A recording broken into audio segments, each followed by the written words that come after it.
This is Akashvani. In the program Spotlight, now we bring you an exclusive interview with Union Culture Minister Gajendra Singh Shekhawat on the 46th session of World Heritage Committee in India. The interviewer is Deeksha Saksena, Akashvani correspondent. United Nations Educational, Scientific and Cultural Organization, UNESCO's World Heritage Committee is hosting its 46th session in New Delhi. The session began on 21st of this month and will conclude on 31st of this month. To discuss more on this, we have with us Union Minister for Culture and Tourism, Mr. Gajendra Singh Shekhawat. Welcome to Akashvani, sir. Namaste. For the first time, India is hosting World Heritage Committee meeting. This is the 46th meeting and the last one was held in Riyadh, Saudi Arabia. I would first like to ask you, what is World Heritage Committee?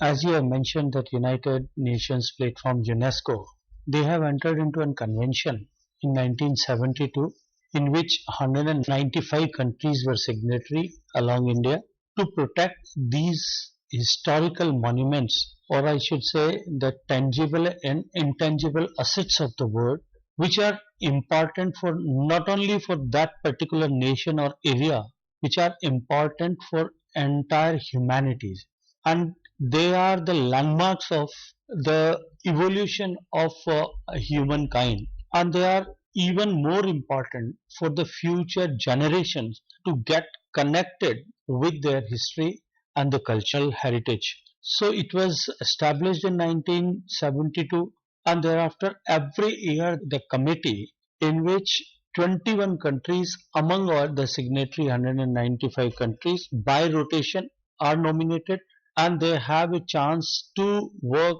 consecutive 4 years in governing council. Thereafter 6 years is a period of cooling down, and again for 4 years they get the chance to work in the executive council, we can say that World Heritage Committee.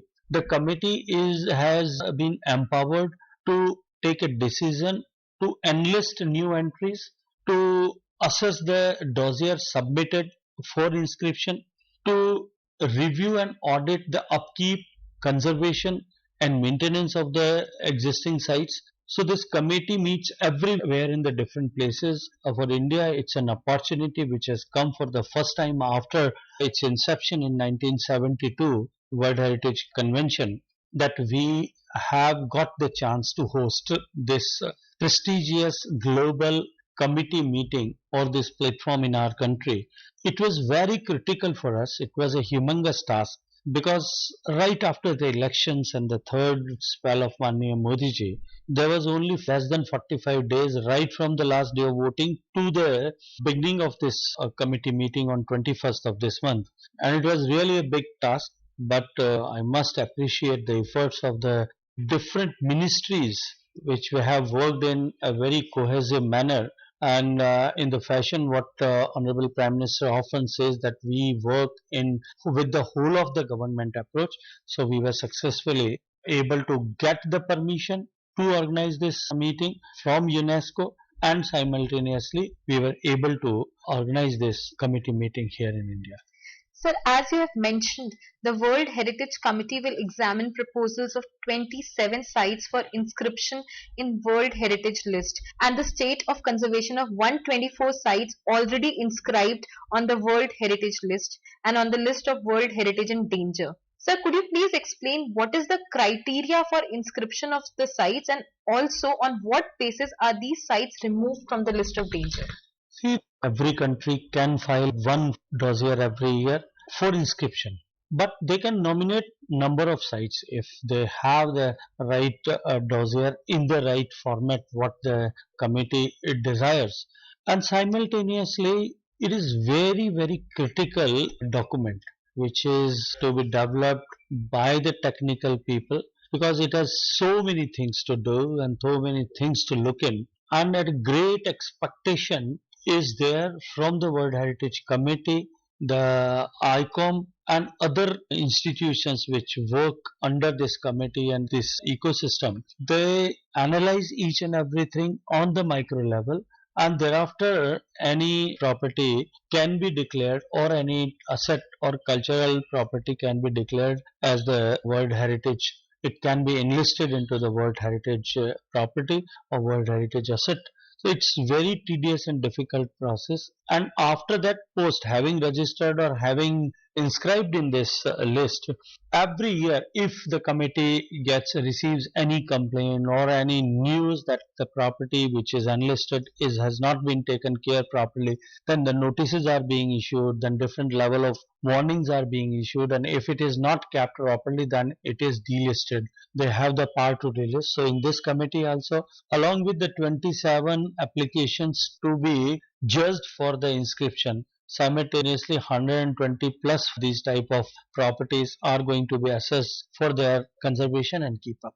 Sir, India ranks 6th in the list of World Heritage Sites, and this meeting is special for India as Maidam, Mount Burial System of Ahom Dynasty, has been nominated to enter the list of World Heritage Sites. This would be India's 43rd World Heritage Site and Northeast India's first cultural World Heritage Site. Your views on this, sir, and are there any other sites being considered for the list in the coming years?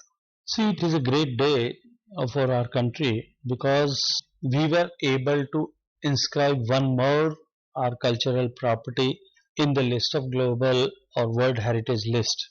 That, as you mentioned, it is Assam's Moidams, which were built as the burial tombs over the Ahom kings and their family members. The Thai Ahom dynasty, they have ruled that area, Assam and nearby areas, during 6th to 12th century. And it's a great heritage and historical series of evidence which can inspire us about the richness of Indian culture, the thought process behind the life and for the futures in that particular area. So we are so fortunate that this year the dossier which was submitted by Indian side 3 years ago, it was under the persuasion of Government of India, Indian representatives, it was considered positively. It is a privilege and it is an honor for us because since the meeting was happening in India and it has been inscribed, it is more of an honor for us because this is the 13th nomination in a row in last 10 years Modi ji's regime. It is even more important for us because this is the first cultural site of northeastern India after two sites, which is Kaziranga National Parks and Manas Park. They were inscribed in the natural category, natural resource property, natural properties category. This is the first site which has been inscribed as cultural property. So I think this inscription is going to give a big boost to the tourism in northeastern part of the country. So many cultural and natural World Heritage Sites are home to indigenous people. How does ASI and UNESCO collaborate to work with these people to protect their interests as well as to preserve the site? There is a very thin line and very conscious approach is to be kept up. And I am so glad to inform that ASI, along with the local communities which owns that site or which has the primary linkage with that and historical linkage with that those sites or those properties, we are working passionately and we are working cautiously to keep the thin balance and the fine relationship between these sites and upkeep of those sites. Sir, in the recent times, more than 350 heritage items have been brought back to India. Which countries are we in talks with for the return of more artifacts, and is it a tool for soft diplomacy? Certainly, it is a tool for soft diplomacy, and the restitution is not only the restitution of any antiquity or the art object, it is a restitution of our cultural heritage. It is restitution of a missing link between to connect our heritage lineage. We are in talks with many countries, significantly United States is there, UK is there, Netherlands is there, Australia is there. We need to look into this into such manner that since inception of Heritage Convention in 1972, as I mentioned, till 2014 when Modi ji became the Prime Minister of our country, only 13 objects have been retrieved. And in this period of 10 years, more than 300 objects have been brought back to India. It's a great honor and great privilege. And for the knowledge of your listeners, I can tell you that today is a great day for us because we have entered into an agreement with the United States Cultural Property Agreement, through which it is going to be even more easier for us to restitute the artifacts which were stolen or illegally taken to the US markets, and having this soon we will be able to restitute more than 295 objects in coming days to India. That's a great news, sir. India believes in Vasudhaiva Kutumbakam, one world, one family, and one future, and has pledged a contribution of $1 million to the UNESCO World Heritage Center. How will this help in furthering organization's mandate? See, as I've mentioned, the preparation of dossier is a very technical thing. And having understood this, since India is helping the South Asia countries like Cambodia and Laos and some other countries also to conserve their heritage properties and the architecture. So we have come to understand this, that many of the countries which does not possess that type of technical expertise to prepare those dossiers so that successfully they can be inscribed. So they are lagging behind in this field. India, with the approach of Vasudhaiva Kutumbakam and culture unites us. Honorable Prime Minister have announced to pledge $1 million to the Cultural Heritage Fund, and through that, in the South Asian countries, we will be working to build the capacity of the people of those countries, for which we are going to use our Deen Dayal Upadhyay Architectural Institute's platform, where we are going to technically skill the people of those countries so that they can also prepare the dossiers in right required manner, and the assets of those countries can also be enlisted for the inscription as a World Heritage Site.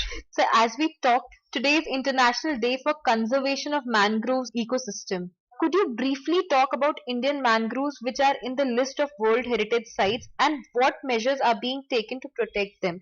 Also, sir, in future, are there any other such natural sites which stand a chance of inclusion in the list of World Heritage Sites? There are many sites which have already, for whom which the dossiers have already been submitted as nomination. There are 57 such sites where cultural, natural and architectural heritage properties are listed for nomination, and many more are in pipeline. For this year, we have submitted for nominating the Maratha military landscape sites. They are the fortresses which were built, constructed by the Maratha rulers to protect our coastal region from the invaders. So that is a series of forts, out of which 12 forts are located in state of Maharashtra and one in the state of Tamil Nadu, the Jinchi fort. This cluster we have nominated for this year, and otherwise also for many cultural properties and natural sites also. We have already submitted our nominations, and further in the future also we are preparing the dossiers. Lastly, sir, can preservation of historical or natural sites act as a binding factor in today's world, which is facing conflicts in multiple regions, and how is India contributing to it? So as I mentioned that India is already working and assisting countries for conservation, and simultaneously, as I mentioned, that the fund which has been announced, the contribution which is announced by Honorable Prime Minister is going to be used for capacity building in the countries which doesn't have the such prowess to develop these dossiers and get their properties inscribed. So it is a big contribution of India and Honorable Prime Minister for conservation of not only our properties but also the cultural sites and cultural heritage of other countries also. Former President APJ Abdul Kalam had said, and I quote him, "We will be remembered only if we give to our younger generation a prosperous and safe India resulting out of economic prosperity coupled with civilizational heritage. The efforts of the government, along with the cooperation of people, will lead to realizing the dream of Dr. Kalam of culturally and economically prosperous India." Thank you, sir, for sparing your valuable time and sharing your insights on the subject. Thank you. You were listening to an exclusive interview with Union Culture Minister Gajendra Singh Shekhawat on the 46th session of World Heritage Committee in India. The interviewer was Deeksha Saksena, Akashvani Correspondent. This program was produced and presented by the News Services Division of Akashvani. You can listen to it on our mobile app, News on AIR. This program is also available on our YouTube channel, News on AIR Official. You may share your feedback about this program through email at airnsdtalks@gmail.com or WhatsApp on 9289094044.